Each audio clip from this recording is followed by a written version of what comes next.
Welcome. We're going to talk about workflow solutions. I know that sounds very exciting, but guess what? I'm the divider between all of you and cocktails. So come join us. Come join us. All right, first off, I do want to thank Deborah Dennis and Mike Hicks for reaching out to me to host this panel for everyone. They asked me what I wanted to talk about, and I told them I'd like to talk about workflow because I have a publication titled Workflow. So today we're going to talk about selling workflow solutions, which is kind of a pain point for a lot of dealers. It's a little hard, it's a complex issue and sometimes a little hard to wrap your head around. And I've got some great panelists here that are going to help us kind of walk our way through some of the successful tactics that you can use to get going.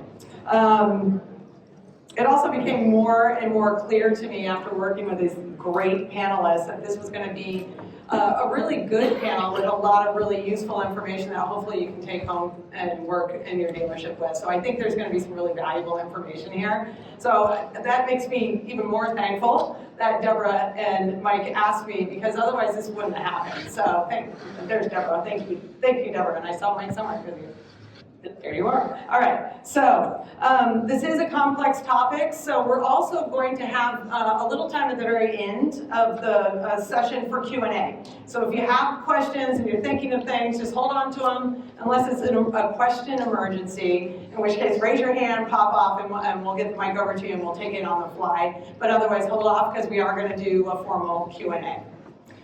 I do like to start with a fun fact to introduce each of my panelists, and I like it to be something that most people would never know about them. So I'm going to mention the fun facts that I have on each of them, and then let each panelist own up to the respective skill as they introduce themselves. So first, I have one of the panelists who still has an active CDL Class A driver's license, despite their day job of selling workflow solutions.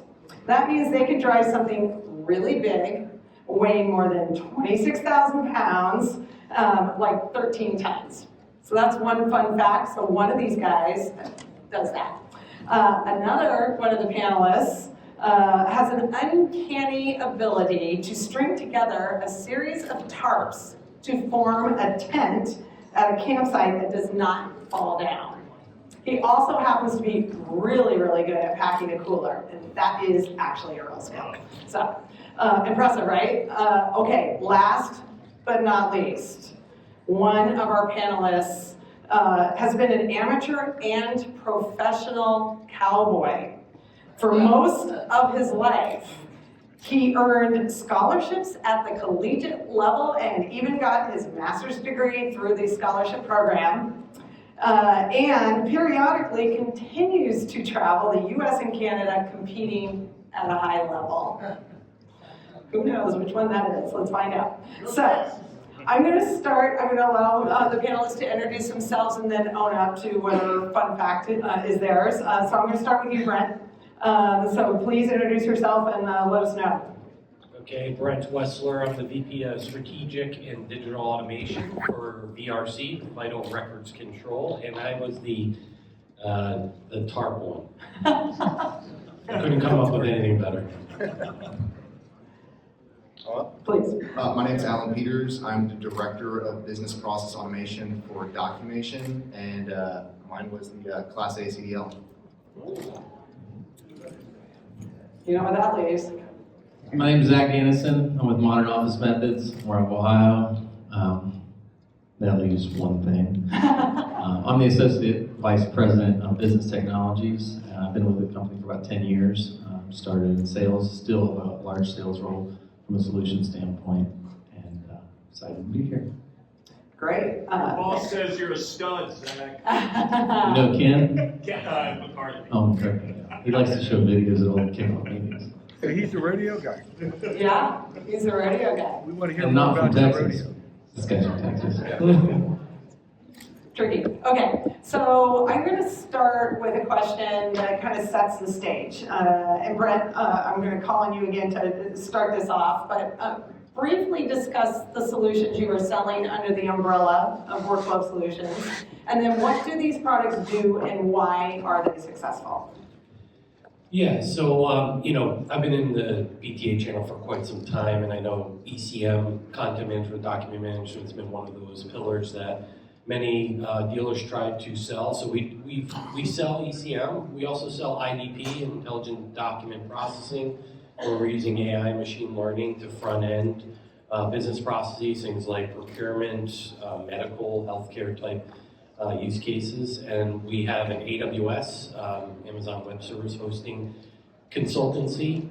We also have an RPA, robotic process automation. We utilize UiPath, and we also have a Microsoft Power Platform, which is where I'm transitioning most of our organization to for a number of reasons, which will include things like Power Automate, Power Apps, the Copilot Studio, and we also sell Frevel Webform. So there's 6 different products, solutions that we sell, and we kind of daisy chain them together into a solution. But we don't lead with any product. It just we lead with the pain, and then we kind of bring in the solution.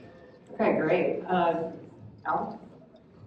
So on our end, we are primarily a DocuWare and Kintone shop. From a solution standpoint, we use several different connectors, if you will, or iPaaS platforms like Zapier or Make.com, things of that nature.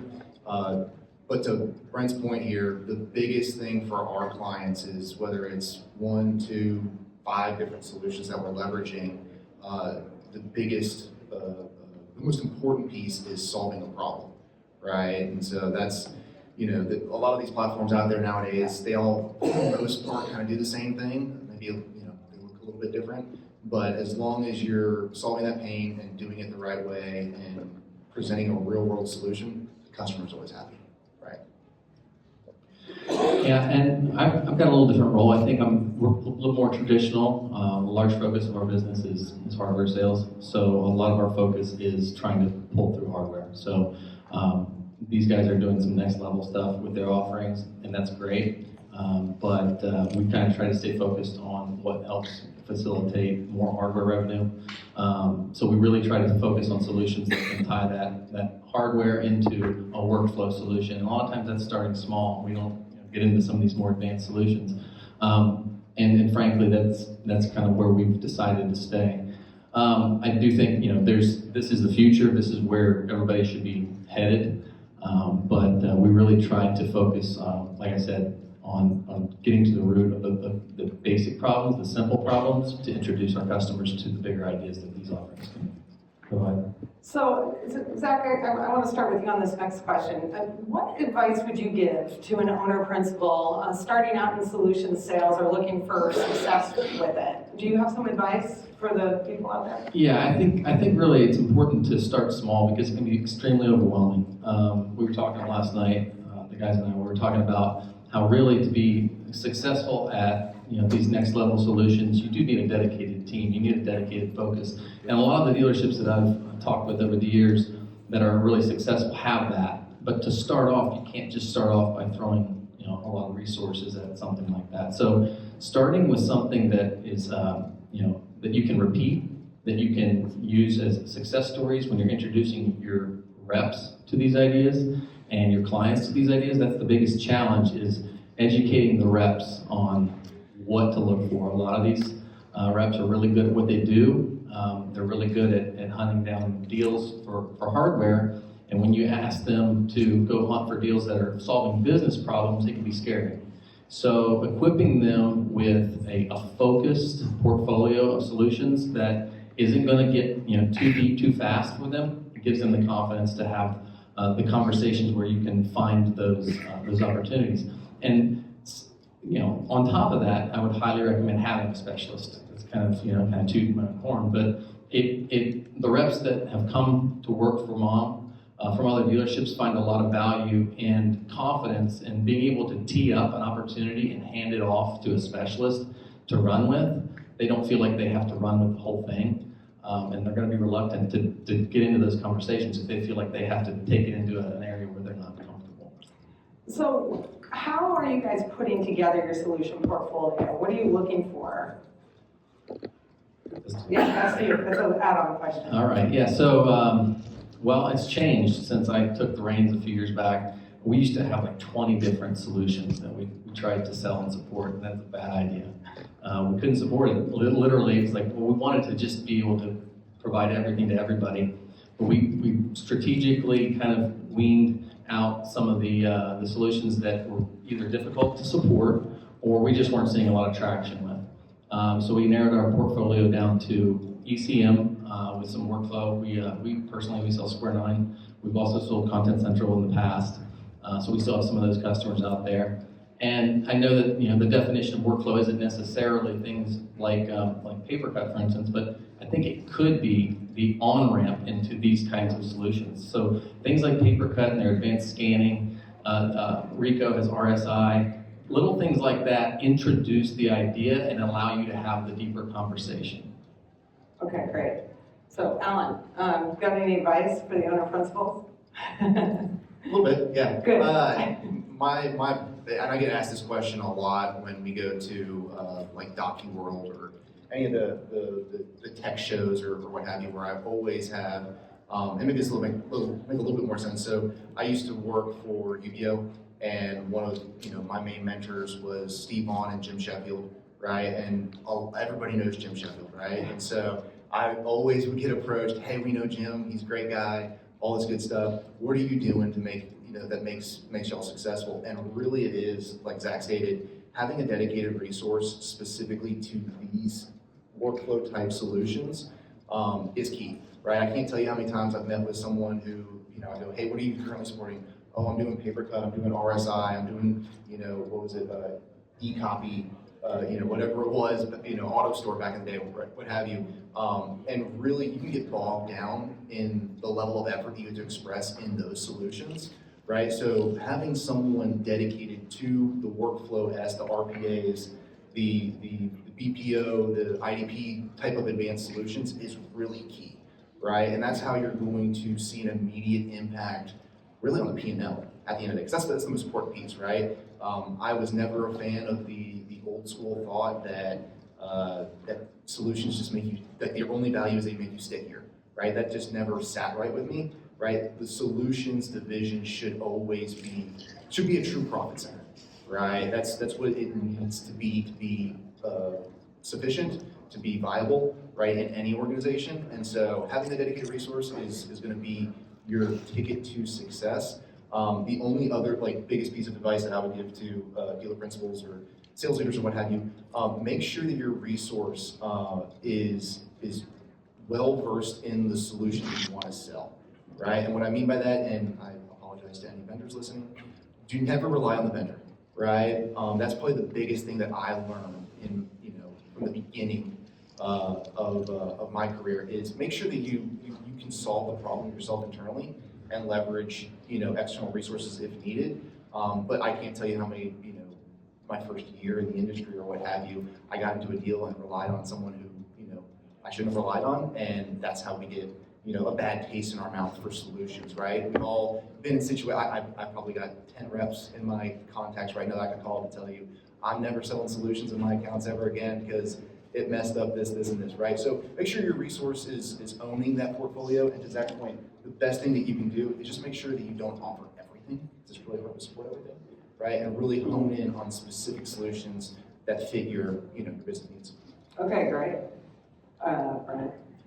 Yeah, I would say don't do it. I would say, I've been doing this since '99 in the BTA channel. I would say, what's your risk profile? Because when I manage the channel, end of month, you go right to the box sale and you dump the solution. We're in 2025, AI is growing, probably overused keyword, but there's a technology inflection. The stuff's getting way complicated, right? Zach, sells ECM, and that's a standard offering for most of you guys, but it's being cannibalized. ECM's, as much as, there's a bunch of customers DocuWare and this and that, I mean, the silos of information, data governance issues. I just don't see ECM lasting. You don't see them at any of these events anymore. A lot of it is around, as Alan was saying, it was around pain and profit. And today, selling a file cabinet with some workflow, yeah, that's okay. But most people have Microsoft 365, 90% of the workforce does. There's 345 million users of M365. They have all this stuff. IT doesn't like ECM. They don't want to introduce a repository out there. There's all sorts of problems with that. So I would say if you're a business owner that wants to scale and pivot from your traditional business and understand that as much as print volumes are decreasing, they aren't. I mean, we've been talking about it for 20 years.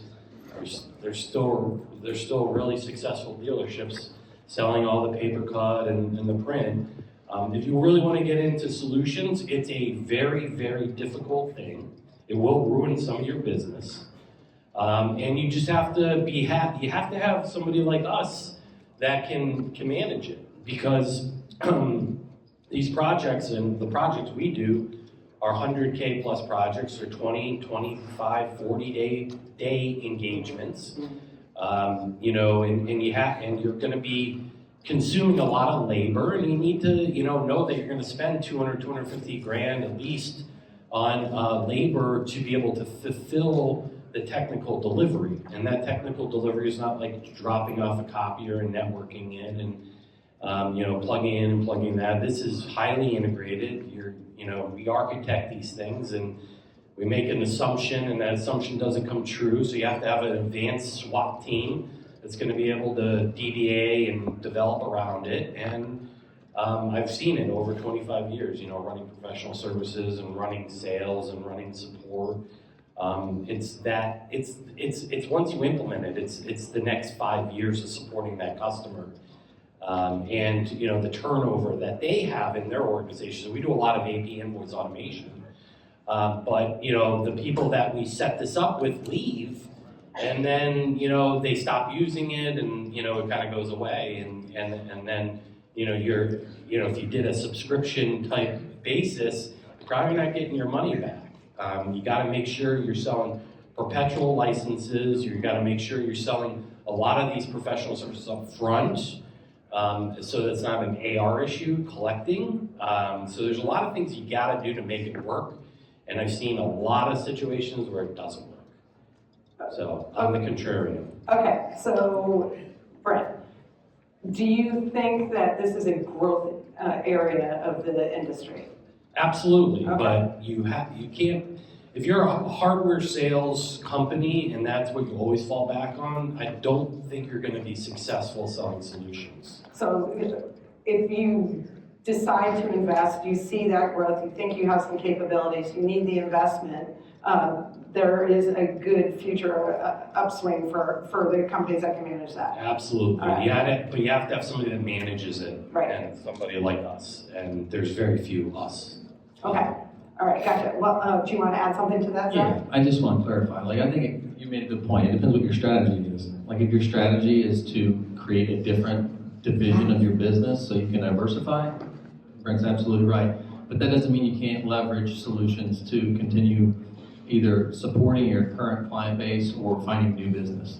And it's, I just want to point out, it just depends what your strategy is. I think there's a lot of truth in what Brent said about it is scary, and also making sure that you have your bases covered from a professional services standpoint. One thing we did that we do differently is our entire department has its own P&L. So even though I thought the first few years I did this, my job was to sell software.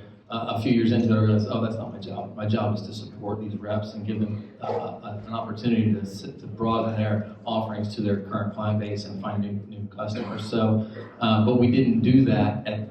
We don't operate as an expense to the company. We operate on our own. So once everybody's on board with that idea that we operate like our own business unit, we have our own professional services team, and what we say we're going to do, we're going to deliver. It allows us to be successful, but we're not trying to be what Brent's talking about yet. We haven't got to that point. Okay, so a little bit of the doom and gloom over here, but so I want to hit you with, not physically. I want to hit you with another question, which is around the obstacles, because I think you're tying in a little bit to another question that I have, which is, what are the biggest obstacles you face in selling digital transformation solutions, and how do you overcome them? Yeah, well, the first thing is the lead gen, right? Setting yourself up with marketing and right now it's, email, socials, doing all that to find the opportunities, and you gotta have focus, right? So if you got somebody that's doing box sales and solutions, again, that won't work. So that's the first thing. The second thing is technical delivery. It's hard, right? If you can't technically deliver, you're gonna look like a fool, and it's just gonna ruin the account. So not only do you need to have the technical capability, but you need that, I call it a SWAT team, right?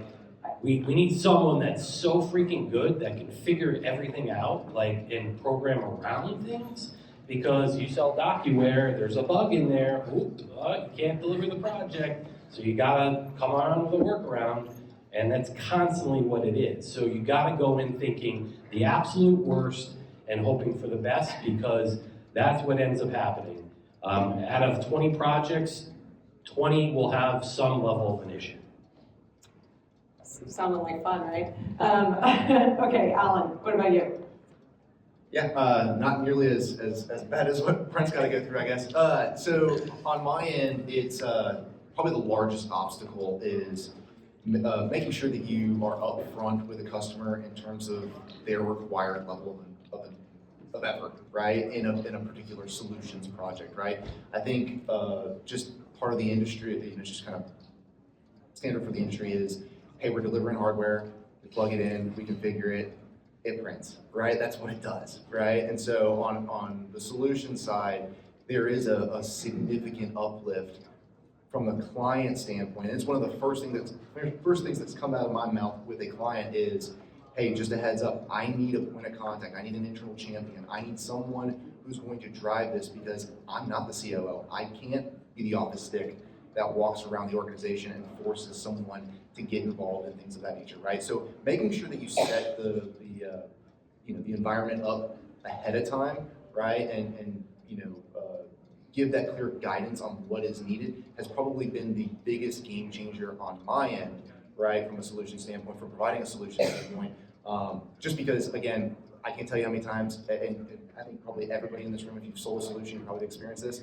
A client goes, okay, cool, here's my license, I got my license key, and then they just disappear, right? And then they complain, oh, we don't ever use this, we don't ever do that. And the first thing, part of my vernacular in front of a customer, I'm always trying to state the word shelfware, right? We never want to provide shelfware, which is essentially just they're paying for something that they're not using. We don't want to be those guys, right? So we want to ensure that the solution is successful in their organization, and really all that requires in most cases is an internal champion.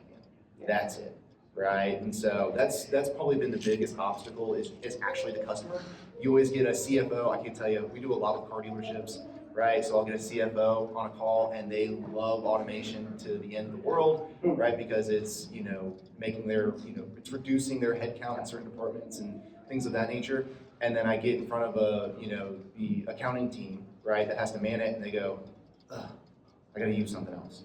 Right? Like it's just one more thing that they got to deal with, right? And so I always tell CFOs, hey, the next meeting, the one thing that we kind of pride ourselves on is, at least with that documentation, is we love to do proof of concepts, right?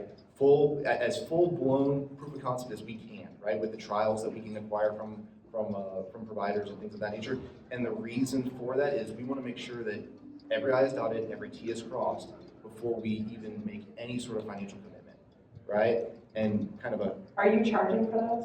We are not charging for those, but I will tell you, here's where they pay dividends. If you have a good resource, right, and that resource can facilitate those proof of concepts, there's an old saying that has sat with me forever. There's margin in mystery, right? And when you do a proof of concept, and you can show a customer with their own sample sets of data, documents, what have you, hey, this is how the solution is going to work, this is how it's going to look in your environment, all of a sudden, there's mystery. They're like, oh my gosh, this is the best thing since sliced bread. Boom, that margin goes straight through the roof, right? And that's how we've been successful. That's why we've been able to facilitate a profitable P&L the last 2.5 years, and I've been there 3 years, right? That's how we've been able to facilitate that, right? Is getting those proof of concepts, getting them ramped up, and showcasing the capabilities of those particular solutions.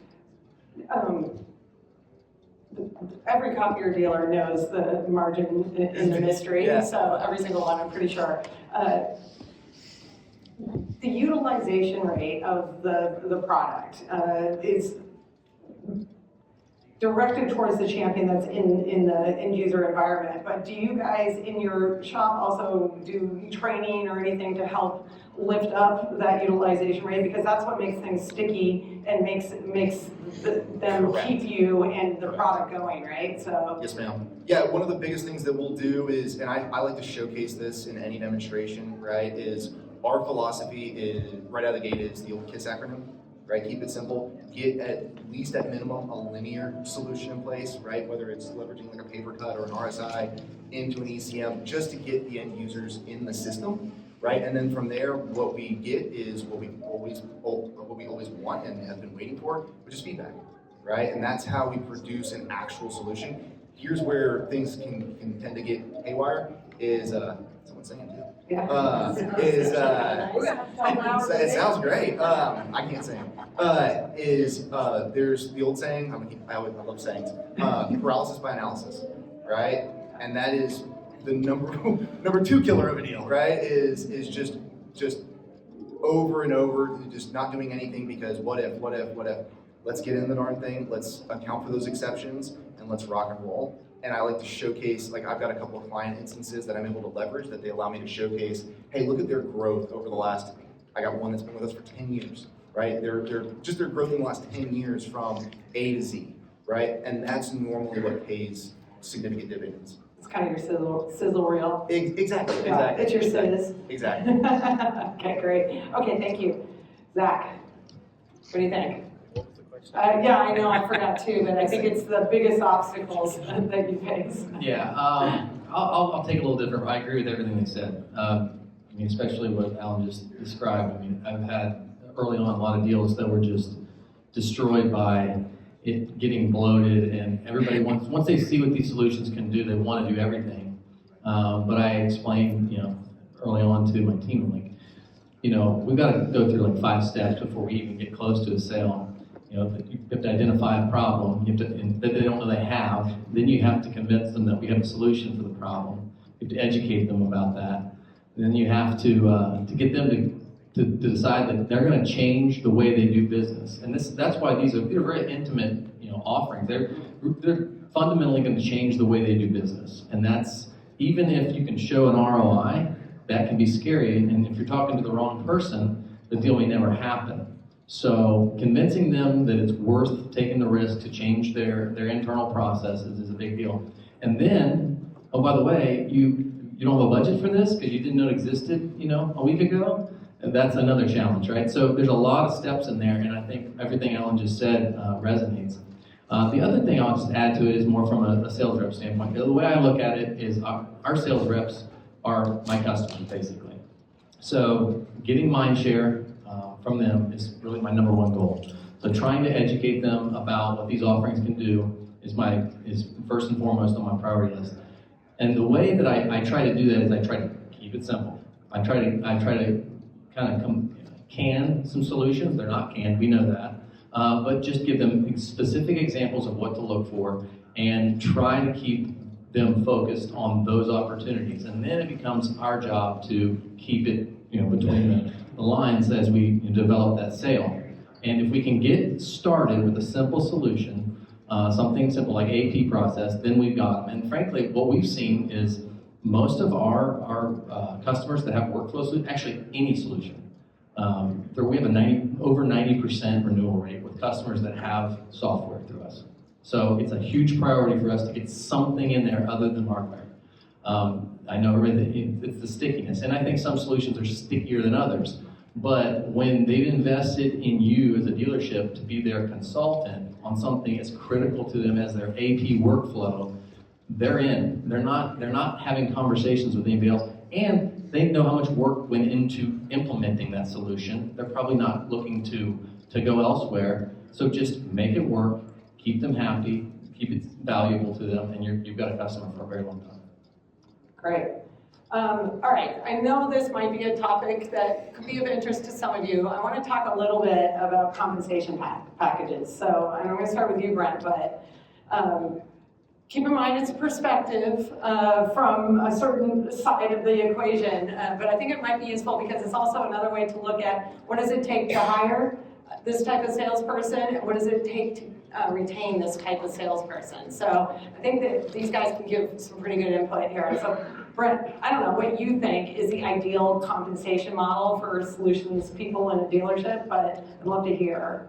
Yeah, I've had a lot of experience with that. I mean, it's a tough one. I would say you gotta really have somebody that's separate, and you've got, salespeople are money motivated. You can control their behavior through comp plans, and I would say, we give percentage of the gross actually, and then we give monthly sales targets, and then provide a bonus. I would say if you have gated plans where they can't get through the gate unless they sell enough hardware, I think those are difficult. That's not going to push that person in the right kind of direction. I'd also say, the copier channel always has a annual comp readjustment. Yeah. We'll say, I'm sure all of us have, whether it's UBO, Rico, whatever, you're making a ton of money and they're like, hey, you made too much money last year, we got to reduce your comp. You got to incentivize for that.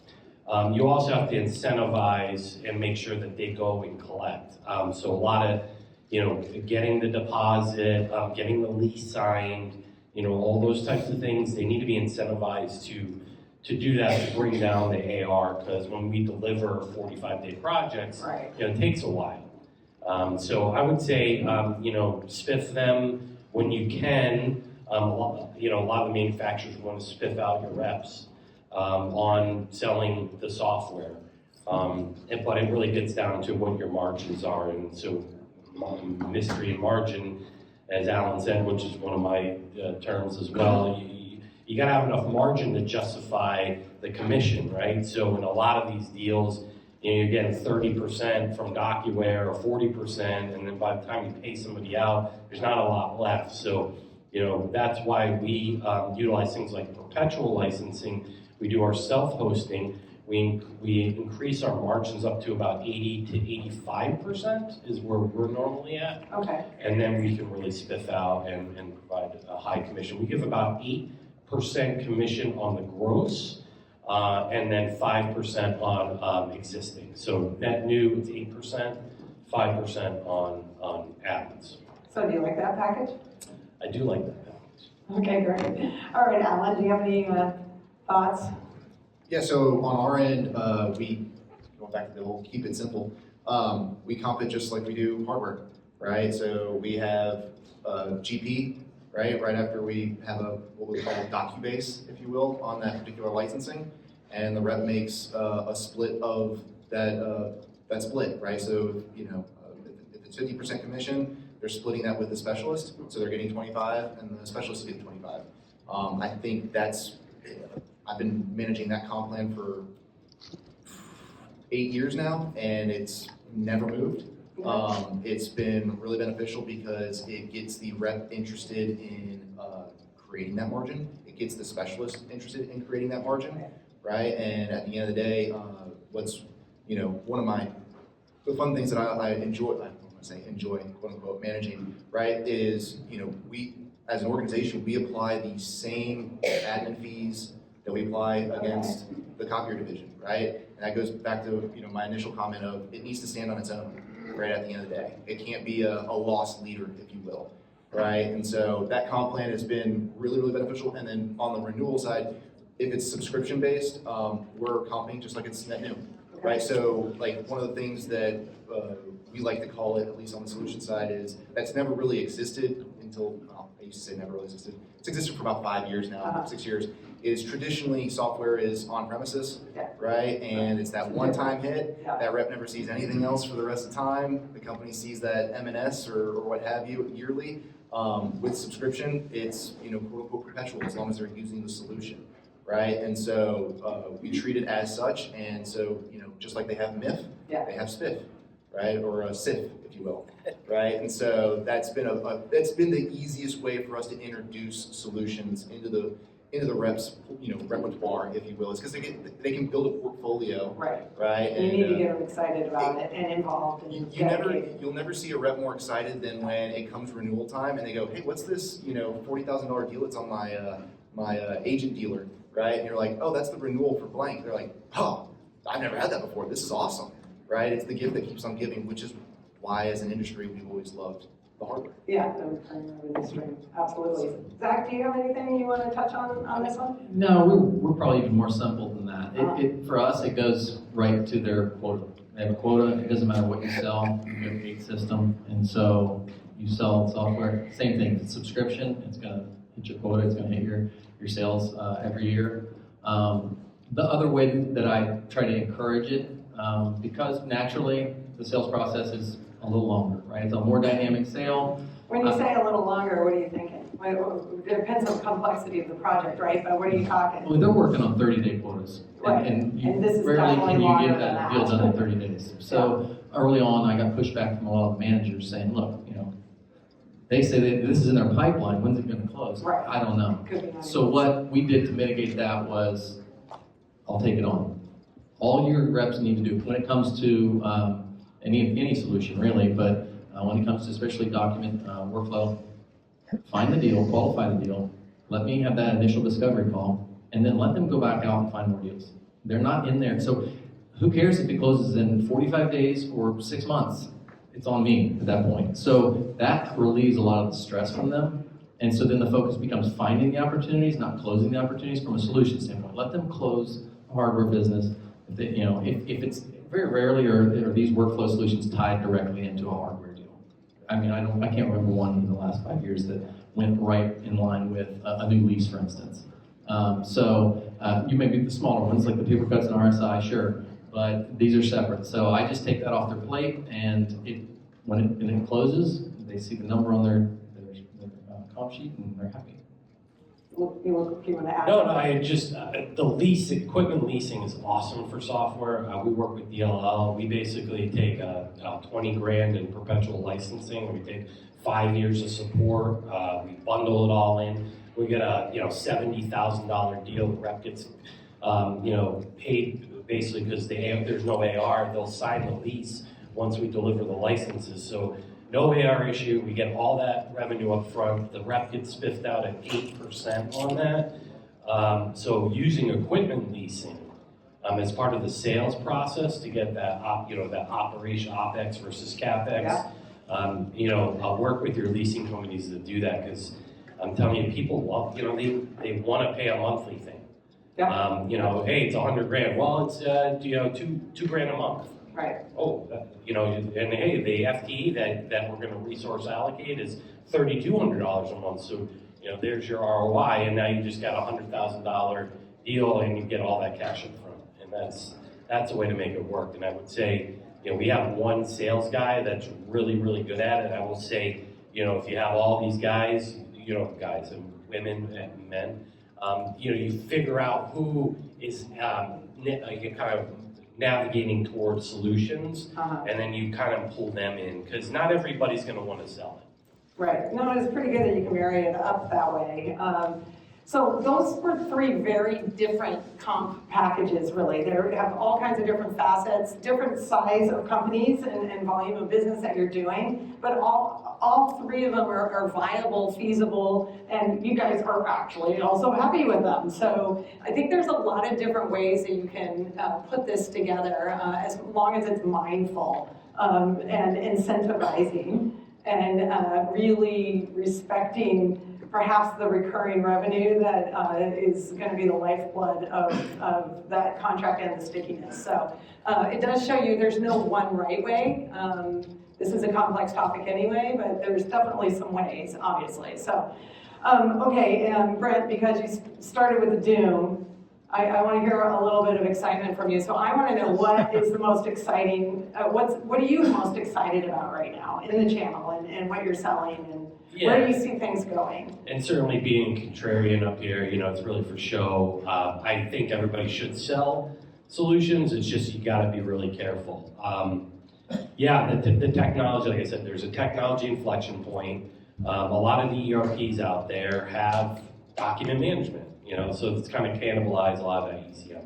So I love the capture space. I think most of you are.